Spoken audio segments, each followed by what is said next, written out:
बहुत समय पहले की बात है। पहाड़ों और हरी भरी वादियों से घिरे एक शांत गांव था, चौकडा गांव।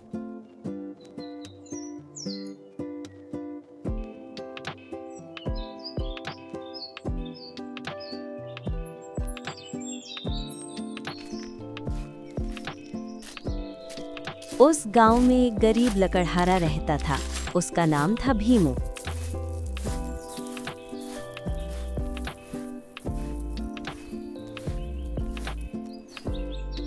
भीमू मेहनती था, ईमानदार था।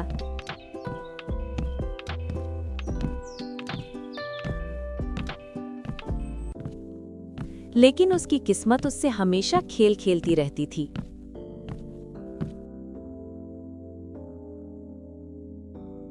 रुक्मणी, मैं घर आ गया। कभी लकड़ियां बिकती नहीं थी, कभी बारिश उसके लकड़ी के ढेर को गला देती थी। भीमू का छोटा सा परिवार था, उसकी पत्नी रुक्मणी और उसका बेटा गगन। पापा, आप मेरे खिलौने ले आए क्या? सॉरी बेटा, आज लकड़ी कुछ ज्यादा नहीं बिकी, इसलिए आज ज्यादा पैसे नहीं मिले थे। मैं तुम्हारे खिलौने फिर कभी ले आऊंगा। कोई बात नहीं पापा, मैं भी गोपी के साथ खेल लूंगा। उनके घर में एक पुरानी बकरी थी जिसका नाम था गोपी। अजी, क्या हुआ? आज सारी लकड़ी बिकी नहीं क्या? नहीं, आज सारी लकड़ी तो नहीं बिकी, लेकिन गगन के स्कूल की फीस भरने के लिए पैसे मिल गए हैं। पैसे की कमी के बावजूद भी भीमू और रुक्मणी उसे पढ़ाई में किसी तरह पीछे नहीं रहने देते थे।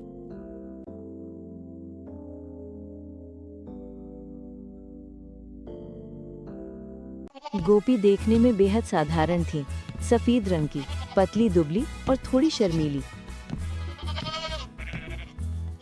वो ज्यादा शरारत भी नहीं करती थी, बस चुपचाप घास खाती।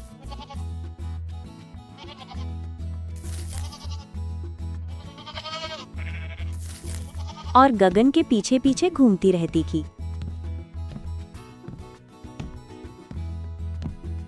लेकिन एक बात जो भीमू के परिवार को हमेशा अचंभे में डालती थी। रुक्मणी, क्या तुमने एक नोटिस किया कि घोरी कभी बीमार नहीं पड़ी? अभी कितनी सर्दी पड़ी थी, गांव की सभी बकरियां बीमार पड़ गई थी, लेकिन अपनी बकरी बीमार ही नहीं हुई थी, है ना? हाँ भीमू, तुम सही कहते हो।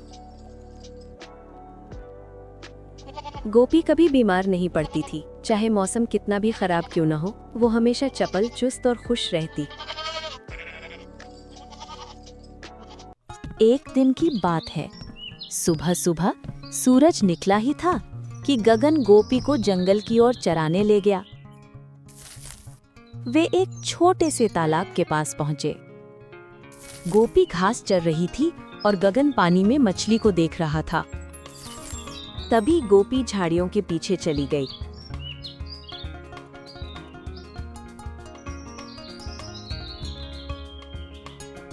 गगन भी उसके पीछे गया।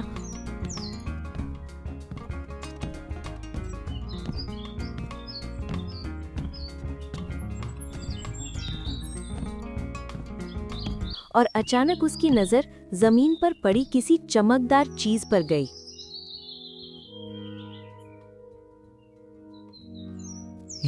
ये तो सोना है। उसने कांपते हाथों से उस चमकदार चीज को उठाया। वो सच में एक छोटा सा सोने का ढेला था। और तभी उसने देखा, गोपी वहीं खड़ी उसे भोली सी आंखों से देख रही थी। गगन ने सोना को देखते हुए और आश्चर्य में बुदबुदाया। ये तो गोपी ने ही किया है। हाँ, गोपी सोने की पोटी करती थी।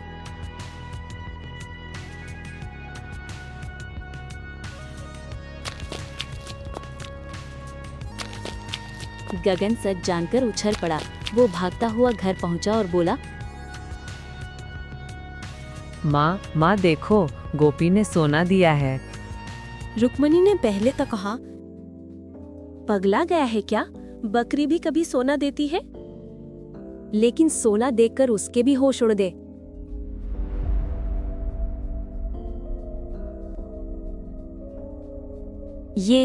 ये तो सोना है। क्या कर रहे हो तुम लोग? मैं घर आ गया। भीमू, गगन कह रहा है कि गोपी ने सोना दिया है। क्या? लेकिन भीमू बहुत समझदार था। उसने तुरंत कहा, ये बात किसी से मत कहना। गांव में अगर किसी को पता चला तो कोई ना कोई मुसीबत खड़ी कर देगा।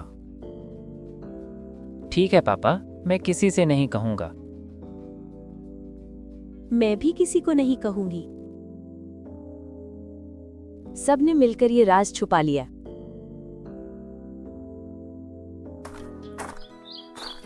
अब रोज सुबह गगन गोपी को जंगल ले जाता।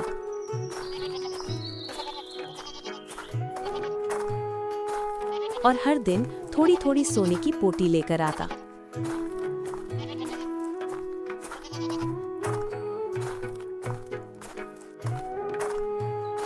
उसने गांव में बड़ी सी हवेली बनवा ली थी।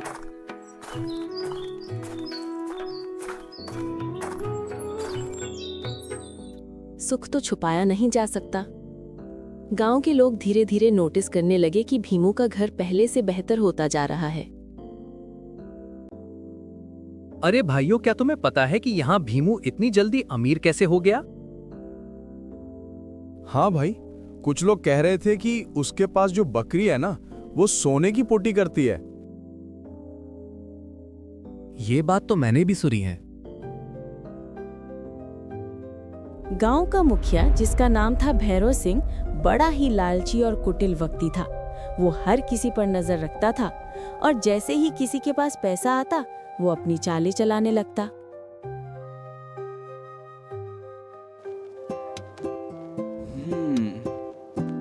भैरव सिंह घर पर सोच रहा था, ये गरीब आदमी अचानक अमीर कैसे हो गया? भैरव सिंह ने अपने 2 चमचों को बुलाया।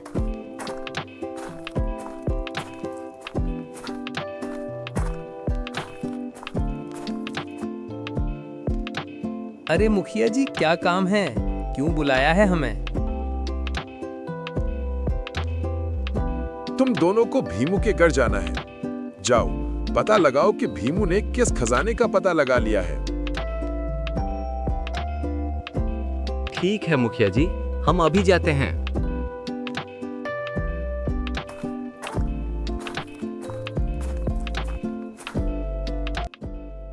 एक दिन भैरव के चमचे जंगल में गुपचुप गए और उन्होंने गगन को गोपी के साथ देखा।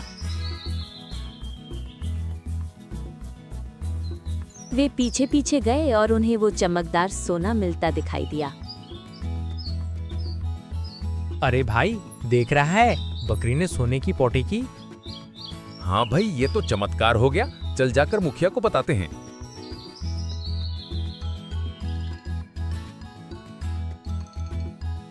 वे भागते हुए गांव के मुखिया के पास पहुंचे। अरे, तुम दोनों इस तरह भागते हुए क्यों आ रहे हो?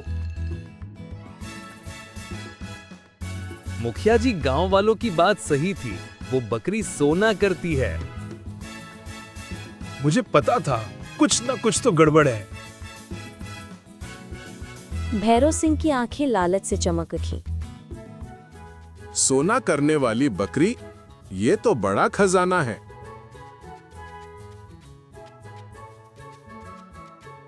उसने योजना बनाई कि वो गोपी को चुरा लेता। एक रात जब भीमू का परिवार गहरी नींद में सो रहा था, तभी भैरव सिंह और उसके आदमी चुपके से भीमू के घर पहुंचे।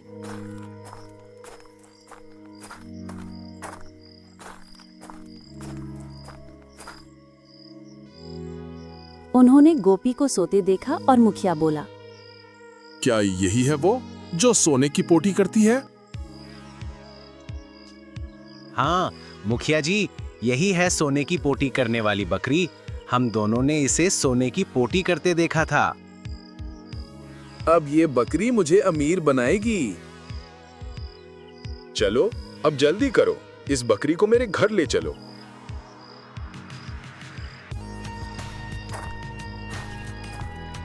मुखिया ने बकरी को उठा लिया।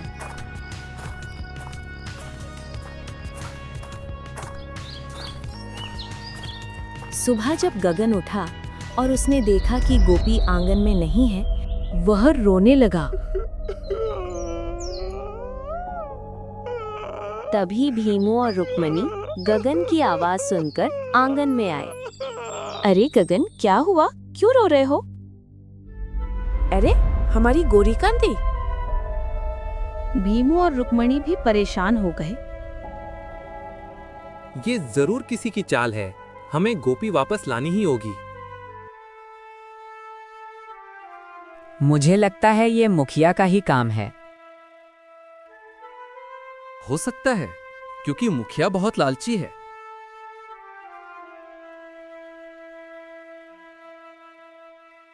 उधर भैरव सिंह ने गोपी को अपने बड़े से कमरे में रखा था और उसने गोपी को बहुत सारी घास खाने के लिए रख दी। उसने सोचा जितनी बकरी घास खाएगी उतना ही सोना देगी। उसने अपने आदमी से कहा, सारा गांव चकित रह जाएगा जब मेरे पास सोने का ढेर होगा।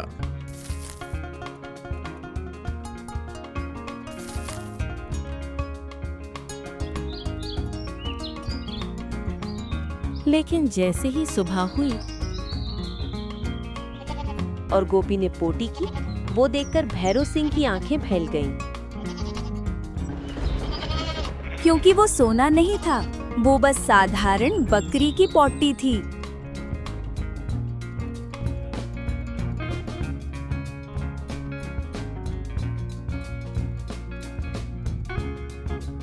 ये क्या है? ये सोना क्यों नहीं है? मुझे सोना चाहिए। चलो जल्दी मुझे सोना दो। गोपी डर गई, कांपने लगी और भी ज्यादा साधारण पोटी कर दी। भैरव सिंह ने अपने आदमी को गुस्से में कहा, ये बकरी मुझे धोखा दे रही है। लेकिन सच्चाई तो आदमी समझ न पाए। असल में गोपी सिर्फ उन लोगों के साथ सोने की पोटी करती थी जो दयालु, सच्चे और अच्छे दिल के थे, जैसे भीमू और उसका परिवार। लालच और हिंसा से भरी जगह पर उसका आशीर्वाद छिन जाता था।